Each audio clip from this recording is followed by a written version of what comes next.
उद्धव ठाकरे यांची जनसंवाद यात्रा दापोलीमध्ये होणार आहे। 4 दिवसांपूर्वी मुख्यमंत्री एकनाथ शिंदे यांची सभा या ठिकाणी झालेली होती।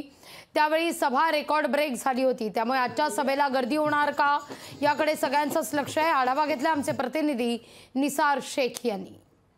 उद्धव ठाकरे यांची सभा लवकरच या ठिकाणी दापोली सुरू होणार। आपण बघतो या ठिकाणी दापोली ह्याच ठिकाणी जनसंवाद दौरा होणार आहे। या ठिकाणी माजी मुख्यमंत्री उद्धव ठाकरे यांची सभा होणार आहे। पण आज नेमकं ते काय बोलणार याकडे सगळे लक्ष लागून आले, कारण का एकत्र आपण पाहिलं तर काय 4 दिवसापूर्वी या ठिकाणी मुख्यमंत्री एकनाथ शिंदे यांची सभा झाली होती। त्या सभेला ते काय प्रत्युत्तर देणार याकडे सगळे लक्ष लागून आपण बघतो। या ठिकाणी मोठ्या प्रमाणात सिटिंग व्यवस्था केली आहे। हायेस्ट ते मैदान आझाद मैदानाच्या मैदानावरती मुख्यमंत्री एकनाथ शिंदे सभा झाली होती। मात्र हे सिटिंग व्यवस्था पूर्णपणे बदलले, हजारों संख्येहून या ठिकाणी लोक या ठिकाणी येतील असं सांगितलं। आता बघूया नेमकं काय होतं, कारण त्या ठिकाणी मुख्यमंत्री सभा रेकॉर्ड ब्रेक झाली होती असं म्हटलं गेलं होतं। त्याहीपेक्षा जास्त गर्दी या सभेला होते का आणि माजी मुख्यमंत्री उद्धव ठाकरे नेमकं काय बोलतात याकडे सगळे लक्ष लागून कॅमेरा सायशिक्षण लक्ष।